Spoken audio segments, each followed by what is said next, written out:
37th parallel on America's haunted highway. It's Pixelated Paranormal, your guide to the unusual and the strange.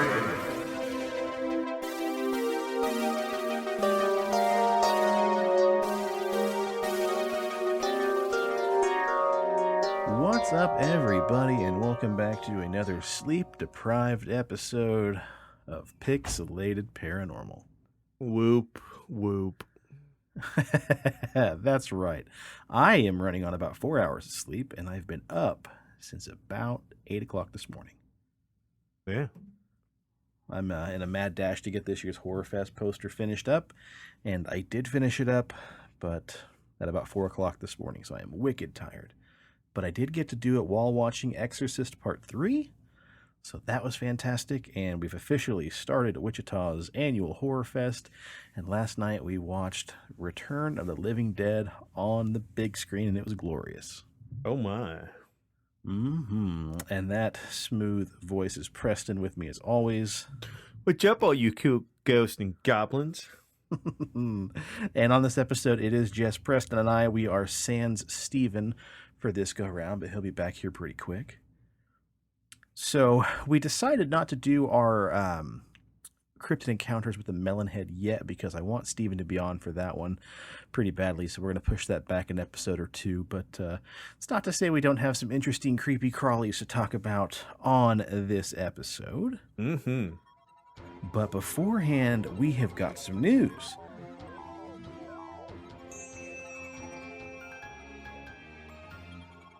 So Preston, speaking of being sleep deprived, do you yourself ever just feel like there's not enough hours in the day and you'd rather just shun sleep completely to get more stuff done? No, I'd actually like to do less stuff and sleep more. I know. Ain't that just the way? I'm the opposite, though. Ever since I was a child, I think part of the problem I have insomnia is I just don't like to go to sleep because I know if I go to sleep, then I can't do anything else. Like all the fun stuff has to end. So like even as a kid, I hated to go to sleep because I knew I had a pile of Ninja Turtles on my floor. And I'm like, but if I go to sleep, I can't play with them. So I would just stay up super uber late playing quietly with my toys, by the moonlight. And even as an adult, I'm just like, God, if I go to bed now, I will get 8 hours of sleep, but I could play Xbox, I could watch another movie, I could do 100 different things. And then I start bartering with myself because I'm like, okay, if I go to bed now, I can still get 5.5 solid hours of sleep. And then I wake up in the morning, hating myself. And it's just a vicious, continuing circle. Luna, puppy, what you eating, girl? My dog came in the room eating something. Well, any hoozle, Preston, this guy may have just solved the problem. Now, like most people, few of us actually like to go through with the idea of just not going to sleep, but a guy's name I'm going to butcher as always, Daisuke Hori, is a man who thinks he's found the ticket. Mr. Hori claims that he has lowered his daily sleep regimen from 8 hours a day to just 30 minutes of sleep per day, and he goes so without suffering any of the severe side effects associated with sleep deprivation. He's the chairman of the Japanese Short Sleeper Association, and he now teaches other people how to lower their daily sleeping time so they can enjoy more of life. Daisuke Hori was recently featured on a popular Japanese TV show where he talked about his controversial sleep schedule. Now, apparently this guy always thought that 16 hours of, uptime was just not enough to get everything done he wanted to in a day. At some point, he started researching and experimenting with lowering his daily sleep routine, and over several years, he's managed to go down from 8 hours to just 1/2 hour of sleep per day, and seemingly remaining completely healthy and energetic. Now, I don't know how this works. 30 minutes of sleep sounds completely unbelievable to me, but apparently TV show producers challenged Hori to showcase his daily routine on camera for a period of 72 hours. He accepted the challenge. They installed a bunch of cameras and cameramen in his house, and a TV crew followed him for 3 full days when he only slept up to 30 minutes per day, but only 30 minutes each day. On the first day, he got up around 8 o'clock in the morning. He went to the gym, he read books, he wrote articles for a weekly column he writes for, he played video games, he went out to meet some friends for dinner, and even after eating, he made some short video clips about his sleeping routine for the YouTube channel that he runs. Now, after recording, he had another meal, did some chores around the house, and chatted with people online. So it sounds like the guy just goes. Finally, around 2 in the morning, it finally came time for him to go to sleep, but he only slept for about 26 minutes before waking up naturally without the aid of an alarm clock. He got up, he got dressed, he went surfing with some friends in the middle of the night, then he went to the gym, and finally went back to his house. Now, during the 3-day test, he spent his nights playing video games and playing mahjong and going surfing. Funnily enough, his friends who he surfed with are also short-term sleepers. They all trained together to shorten their daily routines so they could enjoy more quality time together. Now, people are pretty curious how he manages to stay awake even after eating meals, because typically after you eat, you get a surge in insulin. I'm sorry, you lose insulin levels because your insulin drops, causing you... Shit, am I wrong? I don't know. Okay. I mean, I get tired of shit after I eat lunch, so. Right. I misread the notes here. He manages to stay awake after eating a big meal because normally we all receive insulin spikes in our blood sugar, but he manages to drink a little extra caffeine and avoid the insulin spikes, allowing his insulin levels to lower naturally. So, I don't know. That sounds like an absolute nightmare to me. I am envious of him doing it, but God, like you said, Presto, nowadays I do enjoy a good 8 hours of sleep, and I wake up like I'm a different person. Yeah, like my regiment, I would like to get to where, like, in society, like, as far as like my job goes, like I could just have like 3 or 4 days off, and then during one of those, couple days, I just fucking just sleep like 13, 14, 15 hours and just hit the bed hard. And then all of a sudden I wake up, I'm like, oh my God, I'm a brand new fucking man. Let's go, world. And then a couple days later, I'm like, nope, it's time to hibernate like a bear. Yeah, I think I would dig that too, man. I really do. I kind of wish we could break up the day. Like right now, I actually, because I starve myself of sleep so often, I actually take usually 1 hour naps on my lunch break out in my car whenever it's not scorchingly hot outside. Like today, first day of fall-like weather, buddy, I went out to my car and I had the best power nap. Except for that homeless guy that was out there screaming and kind of had me on edge. Well, if sleeping for only 30 days... Jesus. If sleeping for only 30 minutes a day seems like a nightmare, our next story is a little bit of a nightmare in itself. Now, we know we've had a bunch of tropical storms lately, and as Tropical Storm Nicholas was approaching Texas on September 13th, there was something else besides rainfall stalking the shores of the beaches of Galveston. Ooh. Galveston police were called after they received many reports of a man holding what looked to be a bloody knife walking around the beach as Tropical Storm Nicholas had approached. Officers arriving at the scene, in combination with many tweets and Instagram posts of what appeared to be Michael Myers, officers discovered that a masked man who ended up being Mark Metzinger was dressed up as Michael Myers from Halloween, carrying a fake knife, walking along the shores as approaching Storm Nicholas was on its way. After placing Metzinger in handcuffs, officers soon determined the knife he was carrying was also fake, as was the blood. Galveston police spokesman Sergeant Stacy Papillion said that Metzinger was cited for disorderly conduct and then released. And you can go on Twitter and see all these photos of this giant storm coming in. You can see the theme park there in Galveston right in front of the storm clouds, and some big old hulking guy wearing a blue jumpsuit and a Michael Myers mask standing there with a knife in his hand as the storm approaches. The tweet from Grizzly Hood News exclusive says, "Meanwhile in Galveston, Michael's tripping by the seashore.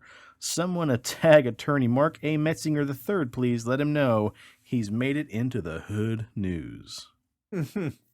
Now, while posting about it on Facebook, Metzinger said the incident was nothing more than a harmless prank he hoped would bring some kind of positive vibe in tune with the doom and gloom that was on its way. He said, restoring faith in humanity through humor is 100% what I'm about. It's all I've been about my whole life. My methods might not work for everybody, but I can guarantee I will please more than I piss off. So if taking a silly walk down the beach during a storm in a costume and subsequently being arrested for disorderly conduct accomplished any of that, then I'll do it again, all day, every day. Now, he was cited with a Class C citation, but he says being a lawman himself, he's kind of fuzzy on what exactly was illegal about what he was doing. Ooh. Yeah, and I remember this going on. People, hitting headlines saying Michael Myers is out trolling these Galveston beaches, and people thought it was some kind of viral marketing for the new Halloween Kills film coming out. But alas, it was just one man trying to make a difference. In our hearts. Now, in our hearts. Right. Now, speaking of Halloween news, Presto, I don't know if you heard about this, but in the ever-changing avenue of, big blockbuster movie releases and at-home video-on-demand releases, Halloween Kills just announced they're actually going to be making a deal. Universal made a deal with Peacock, the NBC streaming platform, and you'll be able to actually watch Halloween Kills on release day, October 15th, at home for free, as long as you pay the $4.99 a month premium package from Peacock. So, I don't know what that's going to do to box offices, because that movie is supposed to be making a bunch of money, and a lot of people are excited for it. But, you're now going to have the option to watch that movie at home, in the safety and comfort of your own couch. Which, for Godzilla vs. King Kong and the Mortal Kombat movie that just came out, yeah, that was phenomenal. And I'm not, Steve's not on here to defend Dune. Like, I'm a huge Dune fan, but I don't have time to go see it like day one release in the theater. So fuck it, I'm gonna watch it on HBO Max. Yeah. See, and we'll talk more in depth about this with Steve, because, his argument definitely deserves to be heard. Yeah. But for me, you nailed it, buddy. Time right now is of the essence, and we don't have a lot of it. And stuff like, Venom's going to be in theaters. I don't think there's any plan for Venom to be in on demand at home. But like Halloween, I'm going to try to see it day one, because I don't want shit to be spoiled for me. And we're still in an age of pretty much every big jump scare and every big plot twist is going to be in the trailer itself. So I don't even watch trailers anymore. Yeah. And I know, the day after it hits theaters, I'm going to have to avoid Instagram and Twitter and everything else, because people are going to be on there just talking about every single thing going on. Oh my God, do you see the way Michael stabbed that woman? Like the blood of Jesus. Oh my God. Right, exactly. So I can't believe they fucking killed him again. They said, keep fucking killing him. Well, and the weird thing is, they've already announced yet another sequel after Halloween Kills, so it's like, I'm interested to see what's going to happen. Yeah, come on, guys. Fuck. Yeah. I did just watch the Rob Zombie remake of Halloween 1 the other night, and admittedly, I don't give that movie enough credit. I think his Halloween 1 remake was pretty freaking solid. I have a 2 on Vudu. I don't know. It's a little too gory for me. A little too Rob Zombie. Yeah, I'm just like, nope, I can't handle it. I'm out, dog. I'm out. I've tried to watch it 3 times, and I usually get about 20 minutes in, and then I just turn it off because I just can't get into it. And for me, it's not even the gore. Gore's fine. I'm up for whatever. It's just, I feel like it's just way too, look at us, we're grungy, gothic, rock and roll lovers. No one understands us except for the trailer trash. I haven't taken a bath in 6 weeks. Pretty much. Pretty much. Well, shifting gears for our last news story, because we're talking about cryptids tonight, Preston, I thought it'd be appropriate to end on a news story about a cryptid. Oh. Hunting for Bigfoot, Sasquatch statue stolen from Cuyahoga Falls popular destination spot. In Cuyahoga Falls, Ohio, for ages, while man has been in pursuit of Sasquatch, the legendary ape-like creature purported to inhabit the forests of North America, one man had already found him. But now, sadly, residents in the town of Cuyahoga Falls are joining the hunt to reclaim their beloved Bigfoot. A statue that stood outside Jimmy's backyard barbecue, named Mr. Sasquatch, was stolen earlier this month when somebody drove up in a Ford Explorer in the early morning hours, unbolted him, and tossed him in the back of the vehicle before driving off. He was bolted down with 6-inch lag bolts, exclaimed Jimmy's backyard barbecue owner Judy Blair. I mean, they knew what they were doing. Mr. Sasquatch has served as a welcoming ambassador, not just to the restaurant patrons, but to all passerbys who drive or walk past the popular local haunt. Undoubtedly, the community is in mourning. Well, my hope one day is the culprits who are watching this video right now will have a change of heart and bring Mr. Sasquatch back. Blair has no idea who'd be motivated to take off with the Bigfoot statue, but as for her restaurant, it's in the proximity of both Kent State University and the University of Akron. She wonders if maybe it was part of a college hazing ritual. All she knows right now is 2 people showed up driving a 2002 to 2005 Ford Explorer. So she's offering a $1,000 reward, no questions asked. Oh, shut up, advertisement. $1,000 reward, no questions asked, and even a free sandwich if you'll bring back the beloved Mr. Sasquatch. Didn't we cover a similar story earlier this year about a Bigfoot statue where somebody like took the arm or took the leg? It was like in Oklahoma or Texas. Nah, probably. The one I'm thinking of happened in California at the Bigfoot Discovery Museum.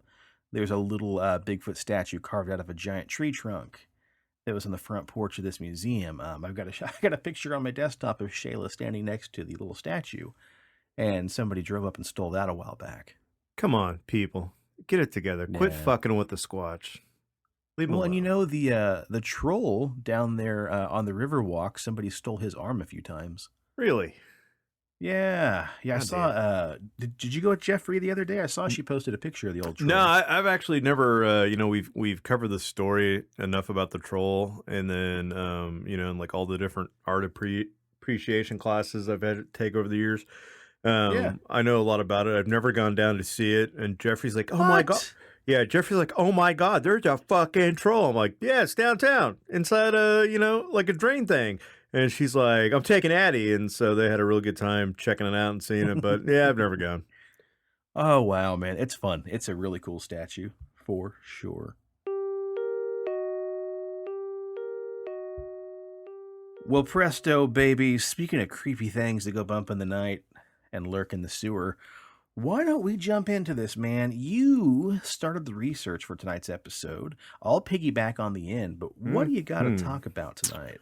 Well, from the author of the book, Southrons and Saurians, Swamp Monsters, the author says, quite simply, I don't know what to make of this story, nor the creature described therein. The creature is called the Crocodingo, and it's essentially a dingo with the head of a crocodile. And if you think that's weird, just wait till you hear the origin story. So here we go, listeners. Buckle up. On the night of July 31st, 1839, a farmer named Hank Lemon had what he considered to be a possible alien encounter in Huntsville, Tennessee. That evening, Mr. Lemon noticed a strange green glow in the night sky behind his home. And if you've ever seen fire in the sky, you should probably never go near the green glow. You should have ran, you dumb son of a bitch. I was going to say, everyone knows fog and strange lights are nature's way to say, get the fuck out of there, yeah. And he said it looked an awful lot like the Northern Lights. Ominously, his dog seemed also to be disturbed by the strange aerial lights. And then, from the sky, a terrible crack. A dead straight bolt of lightning hit the ground. The green glow dissipated, and then, moments later, he saw a strange, horribly alien-looking creature that darted from the woods. He described it as having the body of a dog with the head of a crocodile. Lemon also reported a horrible stench, stating the following.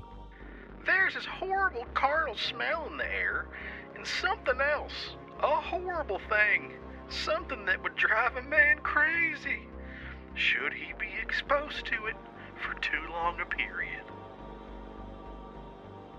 And from there on out, dear listeners, this creature would be called the Crocodingo. Now, is it fair to say this happened in America or Australia? It happened in America, but we'll get to why. Oh, okay. Sorry, I read ahead. My bad, baby. You read ahead, baby. It's okay. We'll get to it. Don't worry. So the creature was spotted sporadically from 1856 to 1860 in the vicinity of New River, Tennessee. Curiously, the creature was observed catching fishes from a creek quite often. Some fishermen even left fish out for the animal as an offering of sorts, like, please stay the fuck away from me, here's some fish. Right. Initially, the creature was known as the haint dog, but in the late 1800s, Curiel Allen Brown, whose father was an Australian immigrant, nicknamed the strange animal the Crocodingo.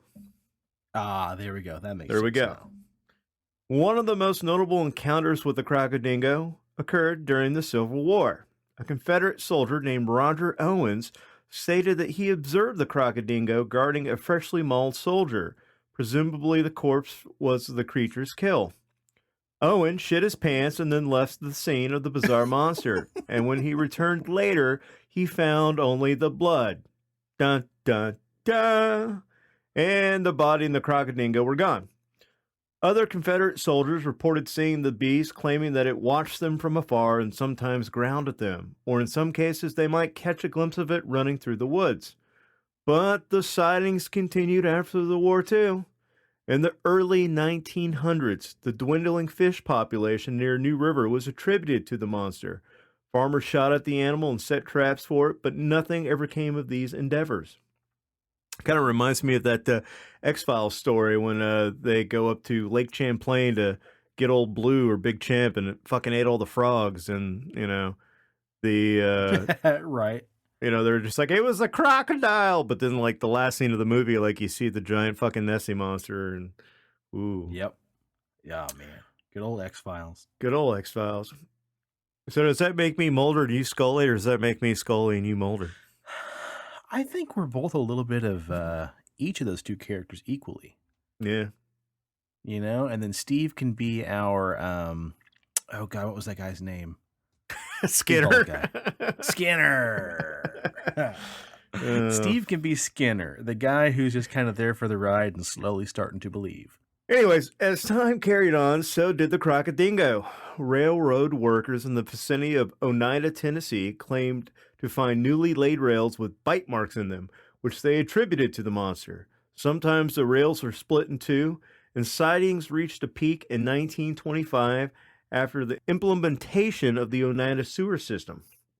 Locals began to report strange cries coming from the sewer drains. Or it could be Pennywise, but who knows? These horrible alien cries would come about after heavy rains. The next day, manholes would be found overturned, implying something crawled its way out of the sewers. Into the sewer. Or into the sewers, yeah. And manhole covers are pretty fucking heavy, too. So whatever, you know, if you think that whatever lifted it or, you know, pushed it open, like, that's got a lot of strength behind it. Dude, yeah, again, folks, here's a story about my... I don't know what you'd call it, infinite wisdom. We bought a place here in Wichita, and the first summer we lived here, there was like rainstorms like crazy. Like it rained for 30 days straight. And the manhole cover in front of our house, because the sewer got flooded so badly, one night we were looking out the window just watching the rain come down, and I watched that manhole cover fly off of the sewer up into the air about 6 feet and then come crashing down on the street. And I'm like, holy shit, that's a giant geyser. Like there's like a 7-foot geyser of water coming out. And then the next day, as the rain finally stopped, I was going to go out there and take the manhole cover, drag it back over, and put it over the manhole. Because I'm like, someone's going to drive through here and just blow a tire. And of course, my wife said, no, you're stupid. Don't do that. They're incredibly heavy and you could hurt yourself. So I said, fine. And I called the city. And I called the city like 3 or 4 times and reported, hey, there's a manhole cover literally 3 feet away from the manhole. Someone's going to drive through it because we live on a busy street and they're going to blow a tire or flip a car. Well, the city never came through and fixed it. And wouldn't you know, who do you think drove over the hole and blew a tire? You? A Shit. Wichita city truck. Oh. This truck came flying down the street, as all those idiots do, went over the manhole, and they didn't blow a tire, but instead they blew a fucking wheel. Like the whole wheel was just like wrenched off to the side. And I remember hearing ba-boom, looking out there, and this thing had gone off course, popped a curb, and the wheel was just completely wrecked. And the tire was shredded because it exploded. And I thought that, folks, is poetic justice. Well, the story of the manhole is not over, because you fast forward like 2 years ago. Same shit, big storm, big geyser, knocked the manhole cover off the manhole, right? Mm-hmm. So I said, all right, I'm going to go out there and fix it because I don't want someone else to blow a fucking tire. And my wife's like, what are you doing? Don't do it. You're an idiot. And I'm like, you betcha.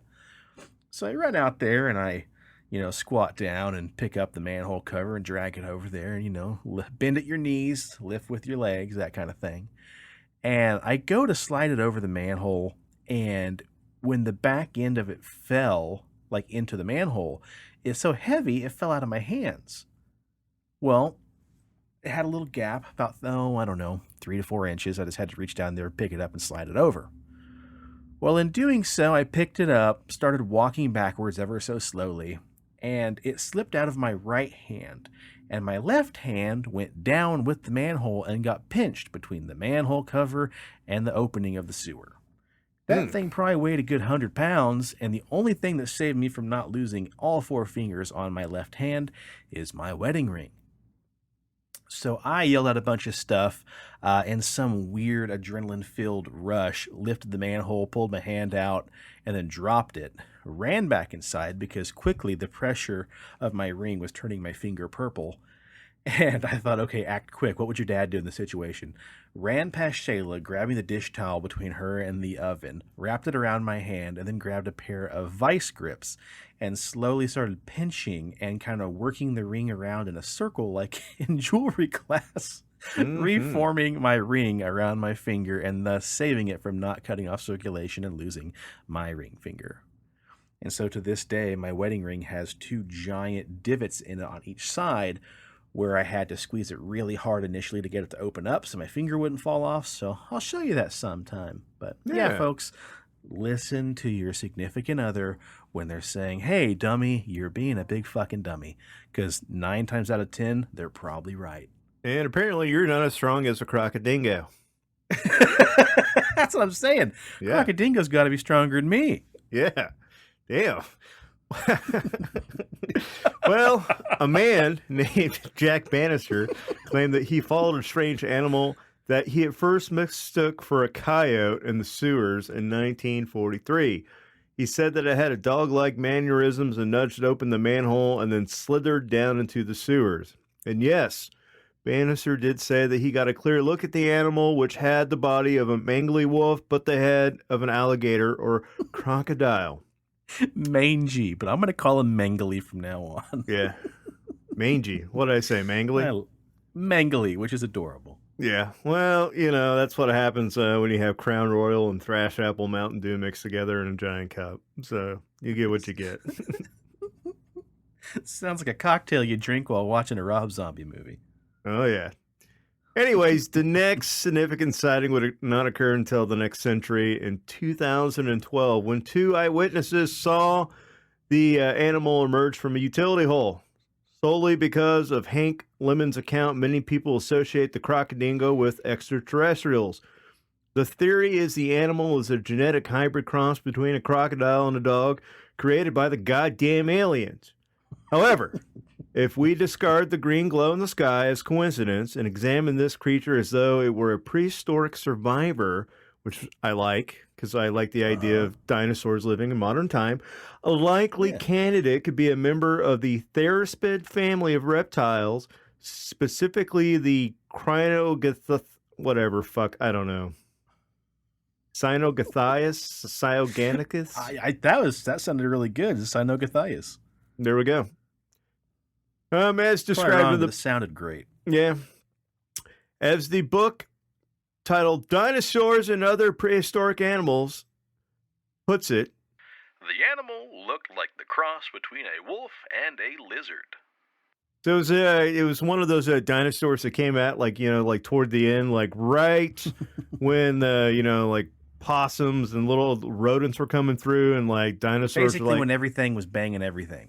yeah. So it's like it was a dinosaur with fur. So that's kind of cool. Yeah, Crocodingo. Crocodingo.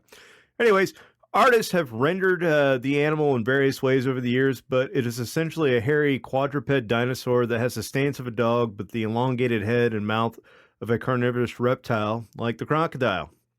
As people in the 19th century were no doubt unfamiliar with such an animal, they might as well have described it simply as a dog with the head of the biggest, fiercest reptile that they knew. The crocodile! You know what we need? Crocodile Dundee. Ah, Crocodingo Dundee. Yeah. Mm-hmm. Now, other theories tied this beast with the Bell Witch legend, which, have we covered that in detail before? We have not, and I don't know why. Yeah. I think we hint around it, like we give little sprinklings of the Bell Witch, but I don't think we've ever, Right. just fucking hit it and quit it, which maybe we should.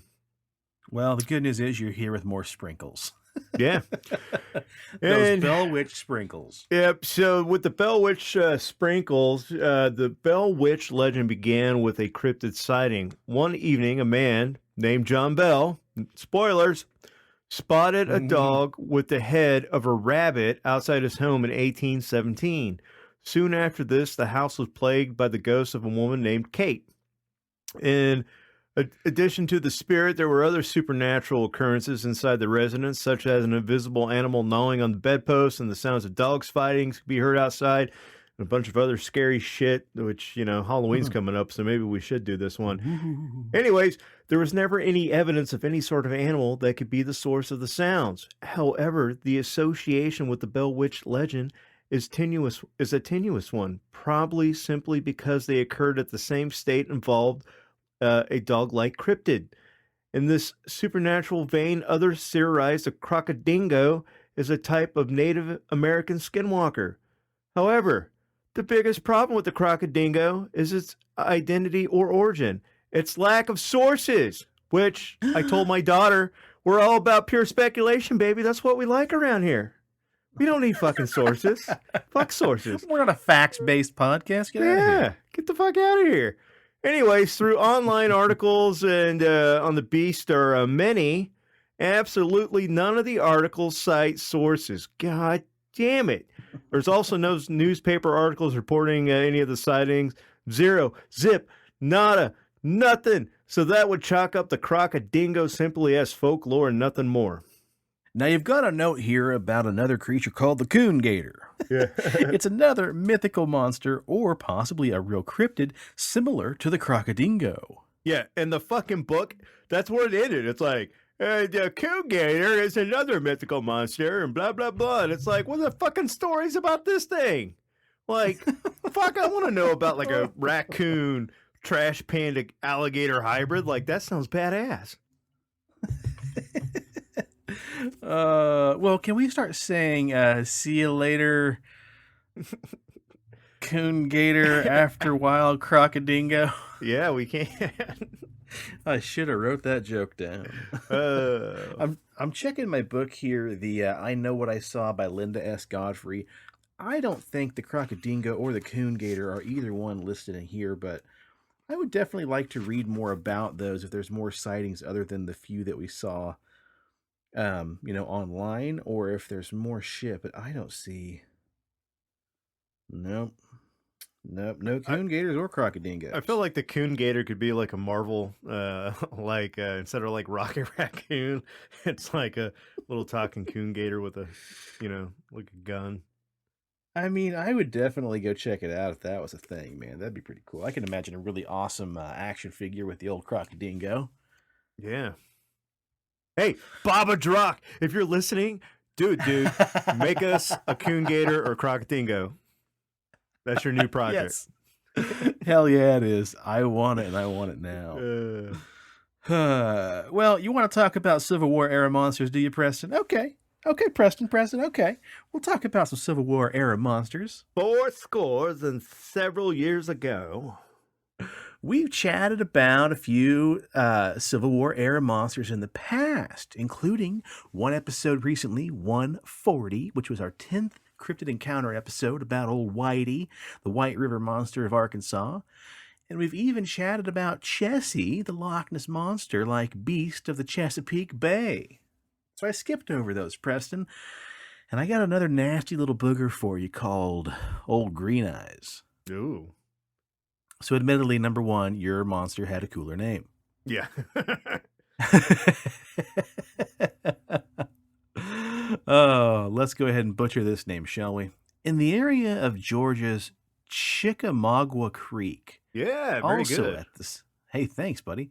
Yeah. Also at the site of the epic bloody Battle of Chickamauga, a strange creature is said to lurk about the battlefield, skulking in the aftermath of the furious fighting of the Civil War, prowling and fleeting amongst the fallen corpses and feeding on the dead.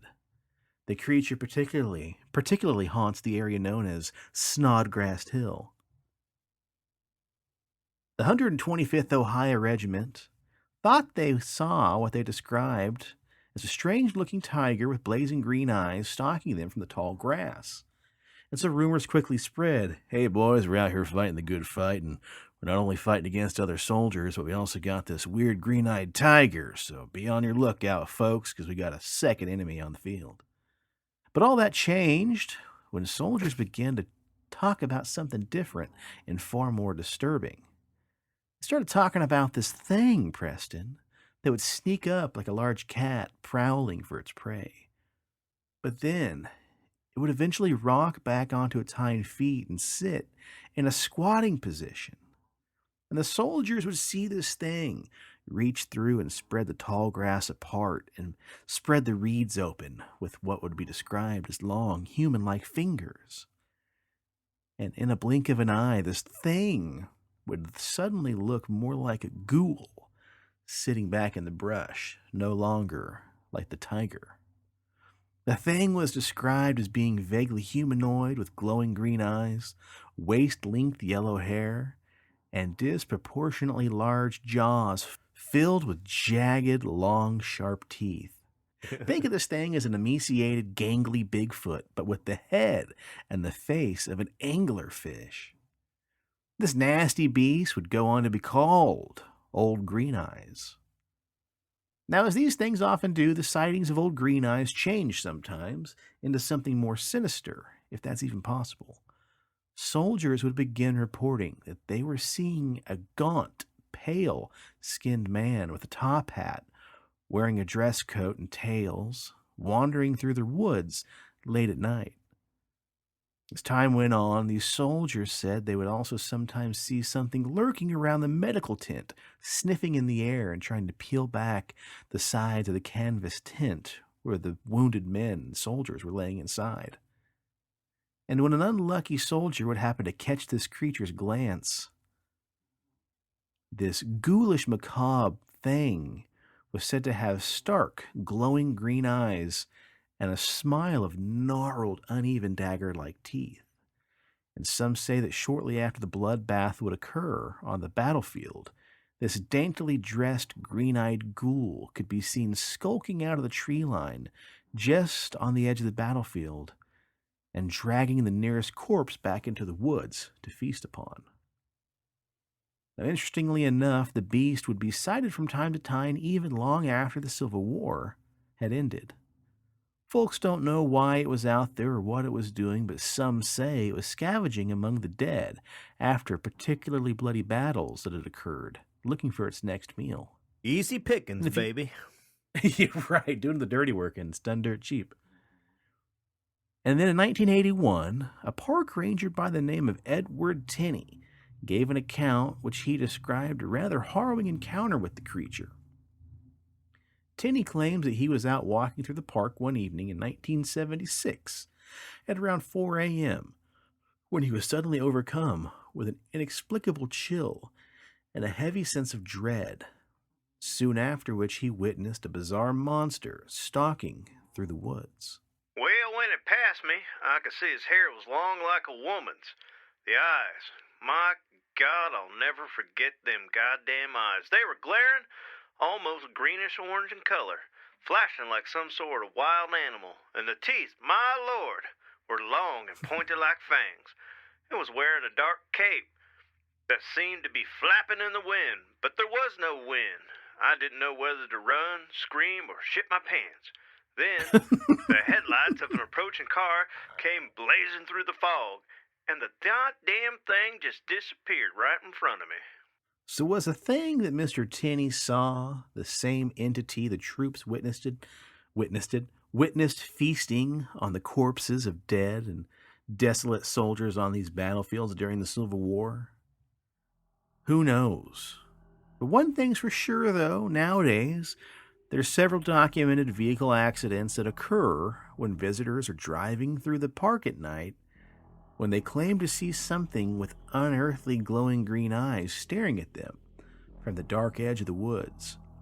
These haunting eyes will frighten them to such a degree they swerve off the road and wreck their vehicles. Then they'll immediately call park rangers or the police, and these people file a report stating officially they'd seen a terrifying vision prior to their accident. A vision with something strange just off in the shadows with shining green eyes. So there you go. Old Green Eyes.